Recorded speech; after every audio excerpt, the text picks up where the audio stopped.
I actually sounded like half a fucking retard. I will definitely admit that, but I still stand by my opinions. And I kept bringing up a guy by the name of Terry Bradshaw, who has 4 Super Bowl rings. And, everybody hit me with, dude, he only threw for like 25,000 fucking yards. Well, they have a great article on Terry Bradshaw in Sporting News magazine this week or this month. I don't really read this magazine, but that kid from Nebraska was on the cover. That Damukong Su, I don't know. He's got a great fucking name, and the Patriots needed defensive tackle, but I know we're not going to draft high enough to get that guy. But I just wanted to read about him because I figured maybe they'd talk about other defensive tackles that were available because I have no life. But anyways, I opened it up, and lo and behold, there was a great article about Terry Bradshaw, which basically backs up what the fuck I was talking about. At least in my world, it does. And they mentioned right in the beginning, it said Bradshaw won his 4th and final Super Bowl ring with an MVP performance for the Steelers at the Rose Bowl. Among quarterbacks, only Joe Montana has that record, and it's quite possibly none will ever surpass it. Okay, all you Peyton Manning fans out there, do you think he's going to get 5 fucking rings? You think he'll get 4? I think he could possibly get 3. He's not getting 4, though. All right? And this is coming from fucking Terry Bradshaw, a man who played the game. This is a quote from the article. The only thing that matters in the pros is winning the Super Bowl. I've never had anyone come up to me in my life and say, hey, Terry, how many yards did you throw for? How many touchdown passes do you have? It's all about rings. Does that sound familiar? Go listen to the fucking February 8th podcast. Maybe Terry listens to my podcast. How fucking arrogant is that? But then he says it's all about rings. But dude, the shit that this guy took, I knew in the beginning of his career that this guy had a rough time in Pittsburgh, and everybody, basically treated him like a dumb redneck, and kind of like what they did with John Rocker.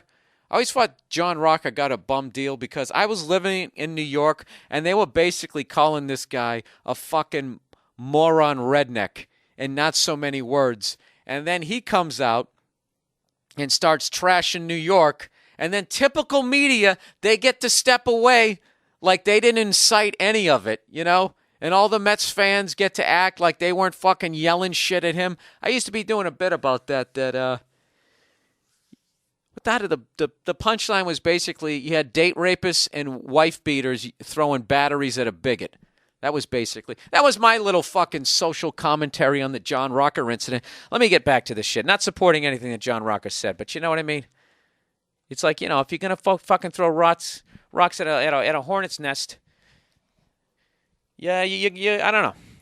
Did I almost just say you're going to get stung? You know what I almost just created there was one of those southern fucking expressions that I love so much. Faster than turkey shit through a tin horn. I'll tell you, that boy fuck a rock if he thought a snake was under it. Anybody from down south can just send me a whole list of those fucking things. Have I already done this on the podcast and I don't remember? I absolutely love those fucking expressions. That boy'd fuck mud. I don't even know what they mean. That boy would fuck a rock if he thought a snake was under it. How does that make any sense? But what I love about it is even though it doesn't make sense, you understand what the person is saying.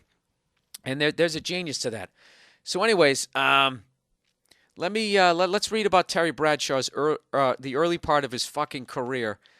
Basically, yeah, they were shitting all over him. Well, why don't we have Terry say it here? He said, you have to understand something. My first 5 years were not the best. I had shit thrown in my face. I was booed, criticized, called stupid and dumb. Players were saying, players on his teams were saying, we win in spite of him. He stutters in the huddle. I had so much of that shit thrown at me, I got bitter about it. And my coach, who I thought never defended me in public, Chuck Noll, the thing was I was never his chosen one. I had to sit back and come to grips with all that, and it was very painful for me. It wasn't a storybook career. So I take a great deal of pride in being the quarterback of the team that won all those Super Bowls. Yeah, and the guy never gets the fucking respect. Do you know before Super Bowl 13, Thomas Hollywood Henderson said Terry Bradshaw couldn't spell cat if you spotted him the C and the A. So they asked Bradshaw about this. And if you watch football, he always comes off like this guy just being all silly and joking around. But he goes, well, it ticked me off. The thing that ticked me off was nobody defended me. Who came out on my team and said, bullshit, he calls the plays, he sets it up? Who defended me? Chuck Noll didn't defend me. The only guy I know who said something was Joe Green. And then here I got to deal with this thing going into the Super Bowl. What the hell am I going to do? I'm smart enough to know not to get in that argument with Hollywood Henderson through the media because it's a distraction.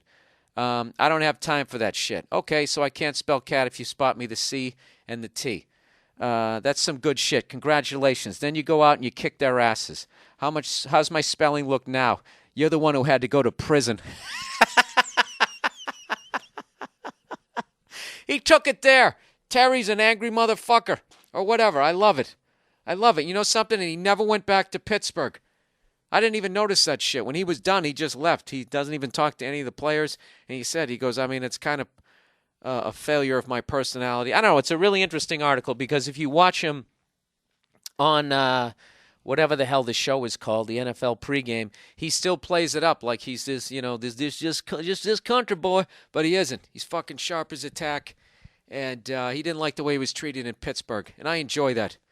I enjoy that, considering those guys, how seriously they take their team and their fucking quarterback who gave him 4 Super Bowls. He treated him like such shit, I like when teams do that to their fucking players because it makes Boston fans look better because God knows we're a bunch of fucking assholes.